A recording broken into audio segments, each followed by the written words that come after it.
Stephen Conrad. I'm a comic artist for the Badger Herald, and I have been for, I think, almost 5 years. Did your childhood play a role in your involvement with comics? I think maybe it did. I mean, I grew up a lot watching cartoons, and then probably earlier than I should have, I started watching The Simpsons. The Simpsons? That affected me a lot. Yeah. What kind of cartoons? Well, like I said, The Simpsons. Also South Park. I know some people don't like Family Guy, but I like Family Guy. Really, Family Guy's like one of my favorite cartoons, actually. Do you remember what you wanted to be when you were growing up? No, I have no idea what I wanted to be.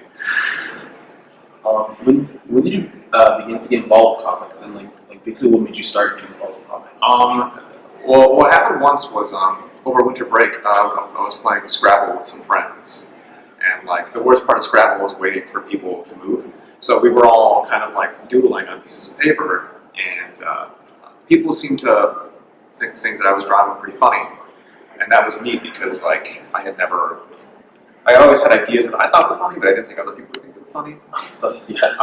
So then I decided to try out for actually the Daily Cardinal, and they accepted me, and I printed for them for, I don't know, like a month.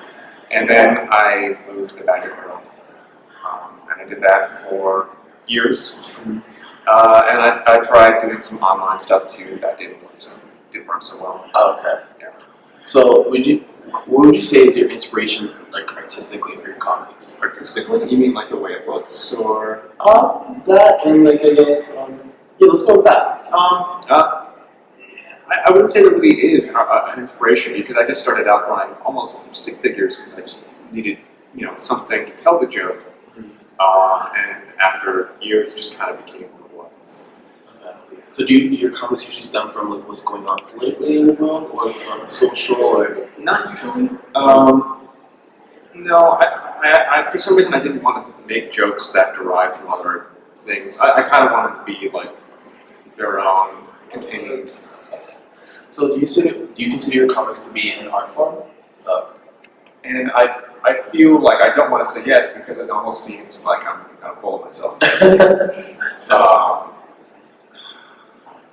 I guess it really depends what your definition of art is. I wouldn't say so. You wouldn't say so? Okay. So what is your definition of comics? Comics, I think comics is just the simplest way to get somebody to laugh or to try and tell some kind of a joke. That's what I think of. Okay. So you don't think comics could be depict like sad stories or stories with bigger messages? I guess not. That's not usually what I do, but they could. They could. Okay. So do you have a favorite comic? One of my favorite comics is a 3-word phrase. It's by Ryan McQuinn, and you can find it at 3wordphrase.com. It's very strange. Strange, how so? It's the art. None of the art. It's more just the jokes he tells are way out there, and sometimes it's not even a joke. It's more just weird, and that's why it's funny. Okay, all right, I can like that. What would you say is the most important part of a comic? Oh boy. I don't know. I guess again. Is there like a part that you always start with first, like, in terms of when you're doing comics? That just kind of like gets the ball rolling. Yeah. Well, I always try to think of once I come up with kind of a joke I want to tell, I have to find the easiest way to tell it, or I guess it's all about the punchline, right? So. Yeah. I really don't. I've never really asked myself that question. That's fine. What would you say is the most challenging part of creating a comic? Most challenging part. I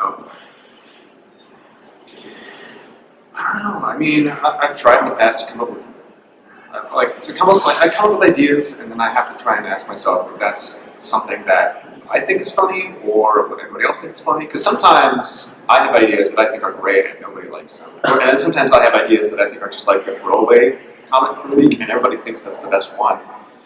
And it makes me think that I'm just kind of crazy. There's something wrong with my sense of humor. No, I definitely understand where that comes from. What advice do you have for aspiring comic artists? I would say don't be afraid to get crazy and do things that you think might not be popular. And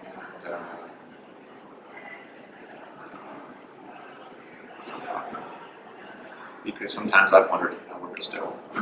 Sometimes I don't want advice. So you definitely think that part of comics is pushing your boundaries, definitely. I think so.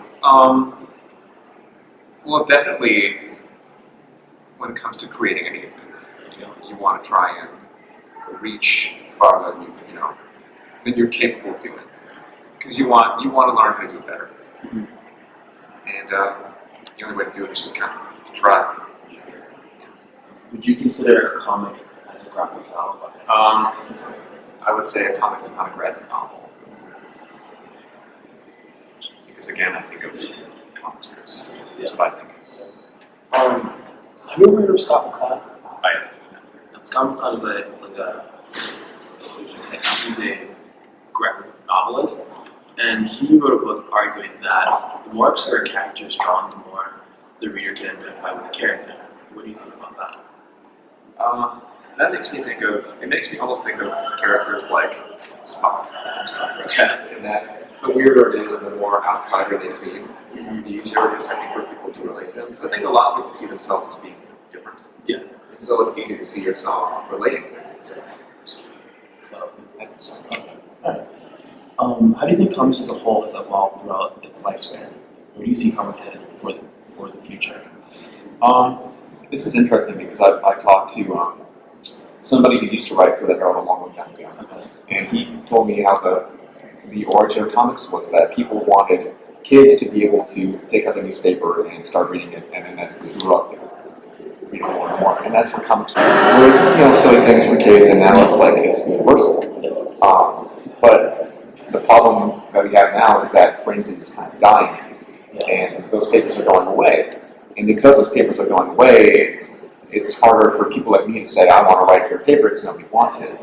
And so we have to move to the internet. And the problem with being on the internet is, why would you even need to write for a paper if you could just start your own website? And so that's kind of a disadvantage because, one, you have less opportunity to get your work out there, but it's also, I think, more free because you get to write what you want. And it's not about being approved by an editor to a place where they can control it. Okay. And as a little aside, I'm an everyday reader as an artist. How do you feel about the fact that everything's switching from print onto the internet? It's a little sad because I've spent a lot of time with the Badger Herald. I mean, not as much as they do because I just kind of do freelance work. But I really admire what they do. I think it's very interesting, and I think it's sad that it's going away. And at the same time, I'm excited to see what's going to happen with the future of both that media and the economy. Awesome. Well, that's pretty much all my questions. So thank you again for doing this. Appreciate it, Steve.